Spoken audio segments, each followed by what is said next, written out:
it going, guys? We are back on another video here, and this video is going to be talking about Team of the Season. When is it coming? Along with the fact of, what you have to do and kind of how to prepare for it, what it might look like. Make sure you guys leave a like, subscribe if you have not already. Let's hop into the video right now. So here we go, guys. Team of the Season in NHL 24. It came out, guys, on March 28th.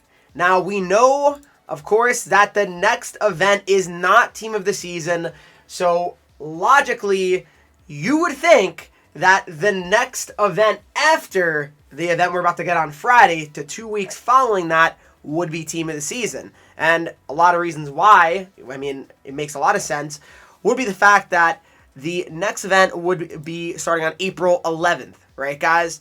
And the Stanley Cup playoffs, I believe, start about a week later from that as well. So you got to think, unless they run the Team of the Season and the Stanley Cup playoff event at the same time, which I'd be pretty shocked if they did that, it's going to be the next event after. Unless they decide to, we have this event right now, and then they start Team of the Season, 1 week into it. That's also possible. So, there's a lot of different possibilities here with it. But here's how Team of the Season worked in NHL 24. All right, so as you guys can see, they're celebrating the best of the 23-24 with the NHL Team of the Season, the first team. So, big difference, big difference. So, in NHL 23 and a lot of other years for Team of the Season, basically, they had just Team of the Season cards based on, North America, or not North America, sorry. Yeah, North America, Europe, rookies, stuff like that, right? Was kind of how they were doing it. But this year, they had it where they're kind of the MSP card art. I did not like the card art, by the way, for Team of the Season. I thought it was pretty ugly, if I'm being honest. But you had 6 cards, all right? But there also was other cards here, and basically these cards here, I don't think you can make, unless I'm wrong. I forget, but they'll show the sets in a second. But and of course, they work just like Team of the Year, guys, where these essentially do go up with new cards that get released. So, for example, Sammy Vagn gets a 95 overall. This card would automatically go up in overall. So, that's how that worked. And here are how the objectives looked. You just got collectibles, all right? And that's just moments or whatever. Then you have the packs, which, you have your typical packs. You have collectibles, choice pack, whatever, greater chance pack. But for the sets here, guys, you have the collectible sets. You have a random Team of the Season choice set. But here's what it basically costed. All right, now here's what it costed here. So 40 players, I think just 40 any goal players gave you collectibles. So 30, what is this? 30... Right here, 30. I'm going too quick here, Henreek. What are we doing here back in the day? What the hell was this? So we traded it to be 30 81 pluses gave you 1 collectible. All right, 30 81 pluses gave you 1 collectible. 35 80 pluses gave you 1. 40 any gold gave you 1. So 15 82s gave you 1. 5 83s gave you 1. 5 84s gave you 2. 5 85s gave you 3 collectibles in a player pack. 3 86s gave you 4.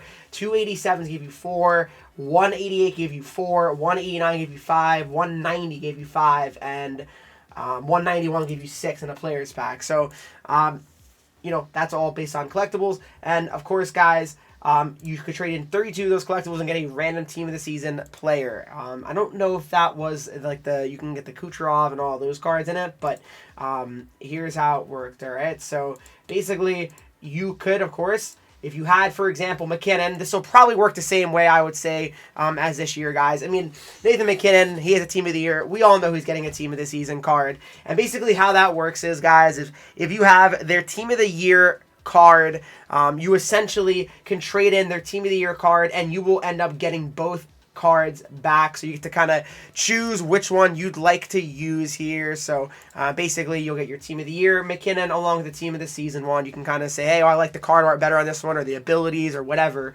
right? That's kind of up to you here in theory. But you could obviously make them outright for 40 collectibles. You get the trade-in. Same thing with Kucherov.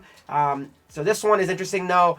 If you have an MSP, all right, if they have an MSP previously, you can also trade that in for a discount. So this Kucherov had a 93 overall MSP not that long before Team of the Season. And you're able to trade this card in, and basically you were able to just get a discount on it, which is pretty nice, right? And of course, I'm sure there will be cards that have MSPs that will be getting Team of the Season cards, just because, I mean, that's just how it works, right? And then if you have their X Factor card, I'm sure there'll be a discount as well. As McDavid, you can see here, his X Factor card, all you needed to trade in was his X Factor maxed out, along with 4 Team of the Season collectibles here. And then same thing here, just like every other, typical sets.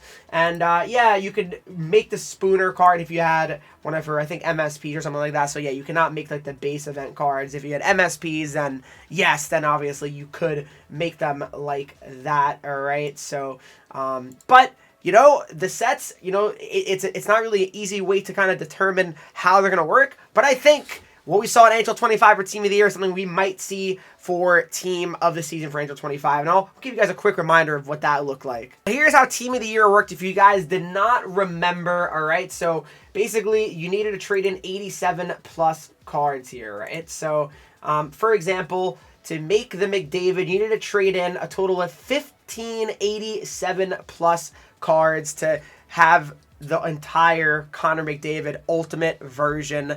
Now, what is very important here, guys, is you got to remember that the overalls are higher, obviously, and you would think, logically, it is going to probably be, since they were 87 plus, my guess, if I had to really make a guess, is that these would be 90 pluses you'd have to trade in.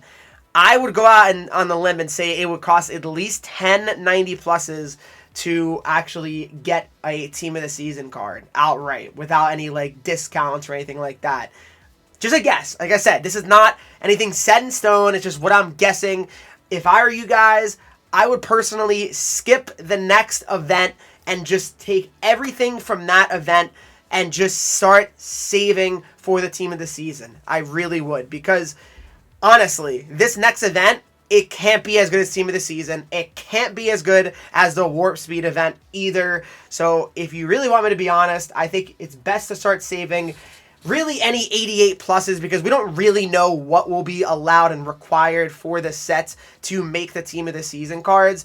But like I said, if I had to guess, you would think it would be at least 90 pluses probably to trade in. If it was 87s in January for Team of the Year, I mean, it's going to cost more. That's just how Team of the Season typically goes, right? And of course, if they have MSPs, they have discounts. That's how it is. But I could see them doing something similar like to Team of the Year, where, you can get like just a 90 overall McKinnon version or something like that. If it's like, but it'd be like a 94 McKinnon, but they don't upgrade or something like that. I could see that. Like, that would not be something that would shock me here at all. So we'll see if it ends up being the case. But I think it's going to work similar to how Team of the Year sets worked.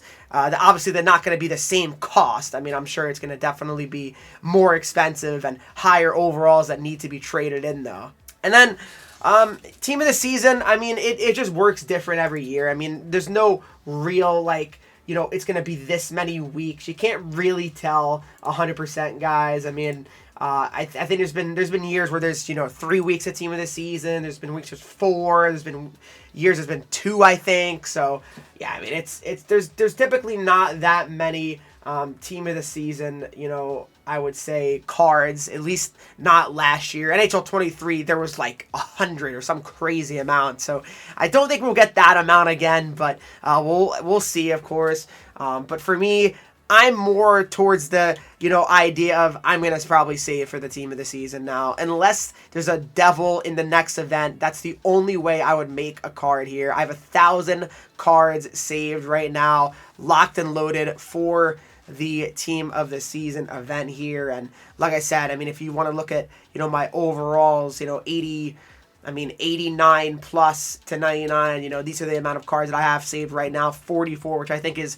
pretty decent. Obviously, not all of them can be traded in because some of them are bound, or, cards obviously I don't want to trade in. They're on my team, right? But, I have a bunch of cards here that I can definitely use here for future sets, like Wallman, like even Lemieux, of course, Letang, Strome, Werenski, Stone, Hughes, Kaprizov, right? I mean, there's plenty of cards I can use here 4 sets. And yeah, I mean, that's kind of it. So if you have any questions, guys, about Team of the Season and how it's going to work, I can help you guys out to the best of my ability in the comment section down below, as always. If you guys did enjoy this video, if you did enjoy it, please make sure you leave a like, subscribe if you're not already, follow me on Twitch, Henreek. I'm live there every single day, Instagram, Twitter, TikTok, Henreek at 3 E's, and I'll see you guys all in the next video.